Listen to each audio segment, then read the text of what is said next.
राधे राधे भक्त प्रेमियों, मेरी आज की कथा सत्य कथा पर आधारित है। ये एक ऐसे राजा की कथा है जिन्होंने श्रृंगार शतक, नीति शतक और वैराग्य शतक जैसे ग्रंथ हमें दिए।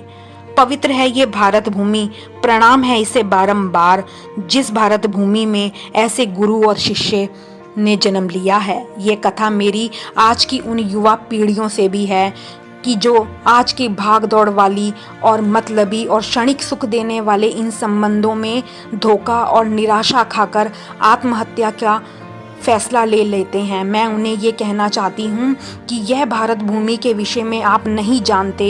इस भारत भूमि में ऐसे भी राजा हुए जिन्होंने अपने संबंधों में धोखा खाकर भी अपने को वैराग्य की तरफ मोड़ दिया और अपने हृदय में प्रभु प्रेम को जगा दिया और लोगों को शांति और आनंद का उपदेश दिया। अगर कथा पसंद आए तो लाइक और शेयर जरूर करें और चैनल को सब्सक्राइब करें। राजा विक्रमादित्य के भाई भर्तरी जी थे। विक्रमादित्य जी के पहले भर्तरी महाराज जी का ही राज्य था। भर्तरी महाराज जी का अत्यधिक मोह अपनी तीसरी पत्नी पिंगला के साथ था, जिसके कारण वह अपने कर्तव्यों को भी धीरे धीरे भूलते जा रहे थे।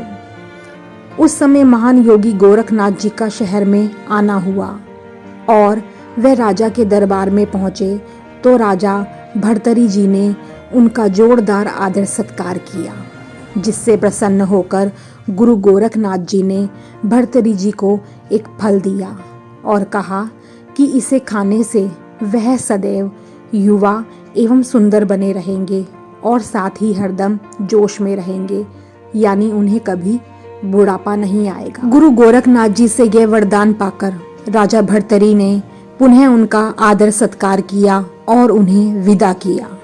परंतु उनके जाने के बाद राजा ने सोचा कि उन्हें जवानी और सुंदरता की क्या आवश्यकता है, तो अचानक उनके मन में ख्याल आया क्यों न यह फल अपनी तीसरी पत्नी पिंगला को दे दिया जाए। पिंगला को वे अत्यधिक स्नेह करते थे। उन्होंने सोचा यह फल पिंगला खा लेगी तो वह सदैव सुंदर और युवा बनी रहेगी।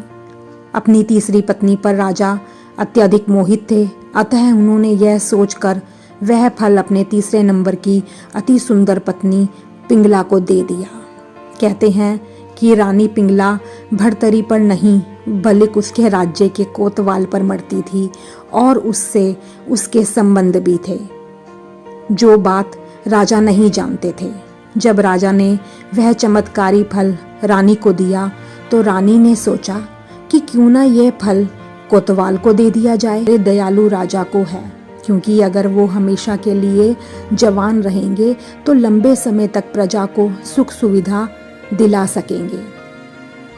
यही सोच विचार करके वेश्या को तो चमत्कारी फल दिया गया था, वह उसे लेकर राजा भर्तरी महाराज जी के पास गई। राजा भर्तरी उसे देखकर हैरान हो गए। ऐसी हैरानी भरे भाव से उन्होंने पूछा कि यह फल उसे कहाँ से प्राप्त हुआ। वेश्या ने बताया कि यह फल उसे उसके प्रेमी कोतवाल ने दिया है। भर्तरी ने तुरंत कोतवाल को बुलाया और पूछा कि तुम्हें यह फल किसने दिया, तो उसने पति को सारा राज्य सौंपकर भर्तरी महाराज जी राज्य से अपने बहुत दूर एक सुनसान जंगल में एक गुफा थी, वहां पर चले गए और उन्होंने वहां पर 12 वर्ष तक घनघोर तपस्या करी।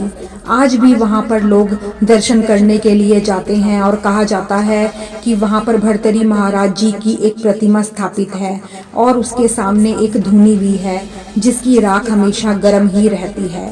प्रतिमा के पास एक और गुफा का रास्ता है जिसके बारे में कहा जाता है ऐसा कि ये चारों धामों तक जाने का रास्ता है। राधे राधे।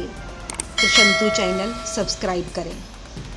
भक्त और भगवान की सुंदर कथाओं को सुनने के लिए चैनल सब्सक्राइब करें।